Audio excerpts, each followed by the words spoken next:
నెమ్మదిగా అది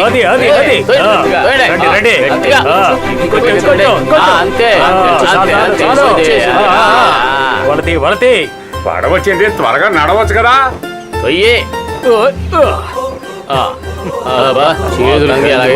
చూడండి ఎలా చేస్తున్నాడు. నేను తీసుకోవాలి కదా. చాలా బాగుంది.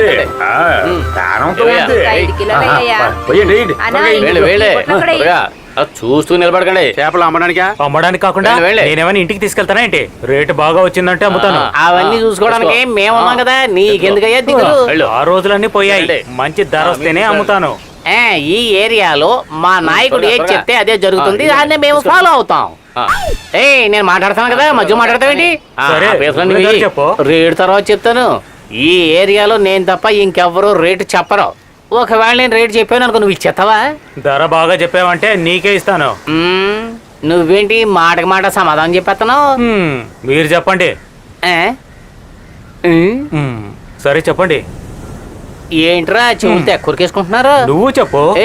నీ చెవులో ఏం చెప్పాడో నాకు అనవసరం. నేను 30 రూపాయలు చెబుతున్నాను. మీకు ఇవ్వను. ధర కుదిరింది మీరు తీసుకోండి.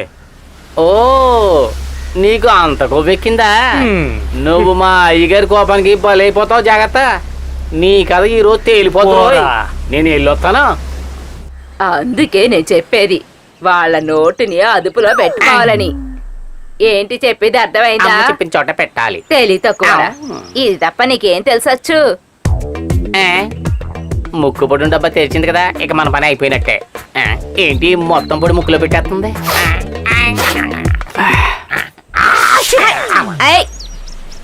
అమ్మా, నువ్వు ఇలా కోపడడం వల్ల ఏ ప్రయోజనం లేదు. ఇదేమీ మొదటిసారి కాదు కదా. అరుణ్ ఇలా చాలా రోజుల నుంచి చేస్తున్నాడు. అయితే వాడిని పట్టుకొని ఓ ముద్దివ్వు. ఒరేయ్, పాత కాలంలో ఈ సముద్రాన్ని వెళ్ళింది ఎవరో తెలుసా మీకు? నాకు తెలుసు, టిప్పు సుల్తానే కదా. నువ్వు నీ టిప్పు సుల్తాన్. మరైతే ఎవరు? నీ బాబు కూడా కాదురా యాదవా. ఓ, ఇక్కడ నుంచున్నాడే ఈడెవడో తెలుసా? గొప్ప సుకుమారుడు. ఈడి బాబు ఎవరో తెలుసా? నా మొగుడు గొప్ప శంకర్. ఎత్తుగా ఎట్ట ఉంటాడో తెలుసా?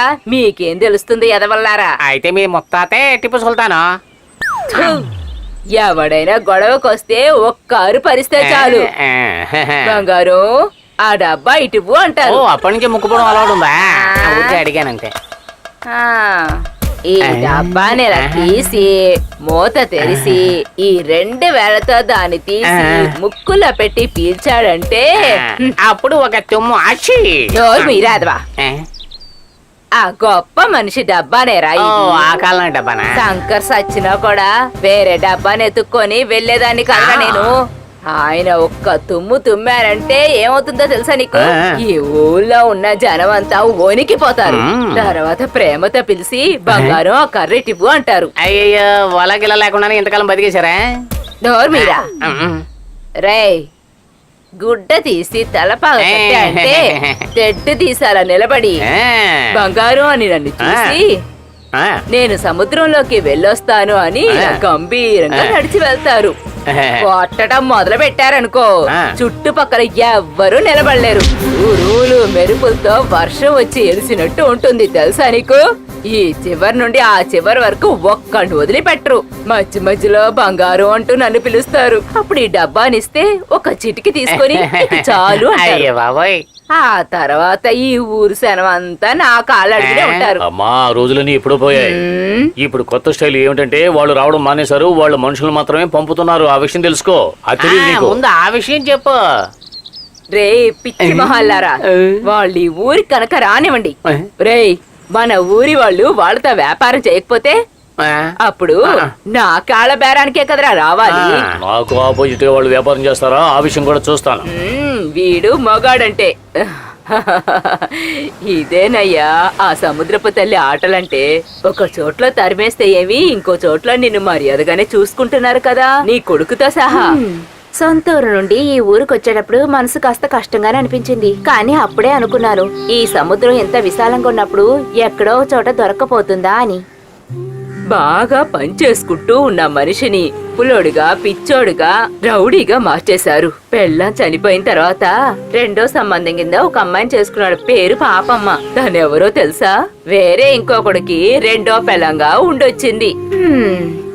పాపం ఇంతకు ముందు పిన్నంటే కాస్త కోపంగానే ఉండేది. ఆ తర్వాత ఆవిడని చూస్తే జాలేసింది.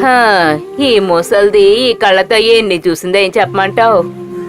సముద్రంలోకి చేపలు పెట్టడానికి వెళ్లిన వాడి ప్రాణం ఒడ్డులో ఉన్న పెళ్ళం చేతిలో ఉంటుందని పూర్వీకులు ఎప్పుడో చెప్పారు. కానీ ఈ రోజుల్లో ఆ పద్ధతులన్నీ ఎవరు పాటిస్తున్నారు చెప్పు? ఈ కాలం పిల్లలు అస్సలు వాటి గురించే పట్టించుకోవటం లేదు. అమ్మా, ఈ రోజు టైం బాగుందమ్మా. సముద్ర తల్లి చాలా చేపలు ఇచ్చింది. ఇదిగో అమ్మా. అరే నువ్వే ఉంచుకో బాబు. నా దగ్గరుంటే ఏంటి, నీ దగ్గరుంటే ఏంటి, ఏంటి తేడా? మంచి మాట చెప్పావు. మొదటిసారి తెడ్డేసినందుకు బామ్మ వాట ఇది. ఈ మహారాజుకి సముద్రపు తల్లి ఎప్పుడు తోడుంటుంది. ఇంకా చెయ్యాల్సిందల్లా ఒక అందమైన అమ్మాయిని చూసి నీకు కట్టబెట్టడమే. ఈ విషయం గురించి వాడితో మాట్లాడాలని అనుకున్నా. కొత్తగా నా కోసం ఏం అవసరం లేదు. ఈ విషయం మీరు విన్నారా బామ్మ? ఈ ప్రపంచంలో ఆ ఒక్కతే ఉందా ఏంటి? అక్కడికి వెళ్ళొద్దని చెప్పలేదు కదా, వేరే అమ్మాయిని చూడొద్దు అన్నానంతే. హ్మ్. హ్మ్.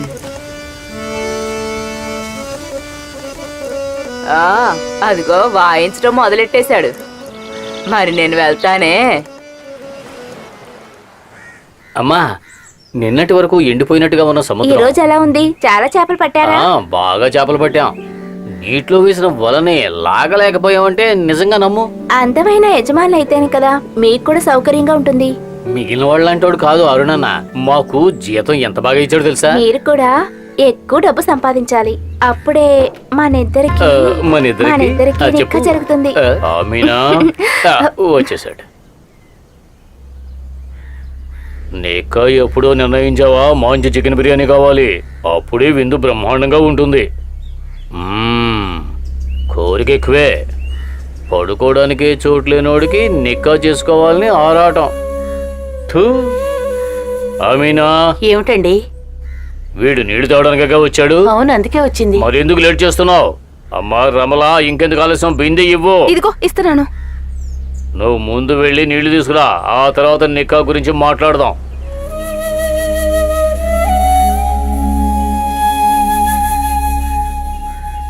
నేను నీకు ఎన్నోసార్లు చెప్పాను ఇటువంటి చెత్త కబులు మాట్లాడొద్దు అని. నేనేం మాట్లాడలేదే. నువ్వు కాకపోతే నీ కూతురు మాట్లాడింది, లేకపోతే నీళ్లు తాగడానికి వచ్చిన వాడు మాట్లాడాడు. ఈ మోస్తానికి కోపం వచ్చిందంటే అందరిని తొక్కి నారదీస్తాను. జాగ్రత్త. బాయ్. వస్తున్నానయ్యా. అన్నీ నేనే చూసుకోవాలి. నా తలరాత. ఆలిబాయ్ ఇంకా రాలేదా? లేదు, నేను చూడలేదు. వాడిప్పుడు మస్తాన్ కొట్లోనే కదా నిద్రపోతున్నాడు. మరి మస్తాను, అతని పెళ్ళం, వాడు, మస్తాను పెళ్ళం, కూతురు అందరూ కలిసే పడుకుంటున్నారు. అలాగా? అడుగు వస్తున్నాడు కదా, డైరెక్ట్ గా నువ్వే అడుగు. అరే, నువ్వు స్నానం చేసావా? సముద్రంలోకి వెళ్ళేటప్పుడు శుభ్రంగా ఉండాలి. అమ్మాయిలతో రాత్రి పడుకున్నావు అనుకో, స్నానం చేసి సముద్రంలోకి వెళ్ళాలి. మరి నేను ఏ అమ్మాయితో పడుకున్నాను? నువ్వు ఆ మస్తాన్ కొట్లోనే కదా పడుకున్నావు. కొట్టులో కాదు, బయట అరుగు మీద. నాకు రమల అంటే చాలా ఇష్టం, అందుకని పెళ్లికి ముందే అదంతా. సరే, వెళ్ళి పడవేకో. సమయం చాలా అయింది, నువ్వు బయలుదేరు. అమ్మా సముద్ర దేవత, నువ్వే మధ్య రాళ్ళని కాపాడాలి.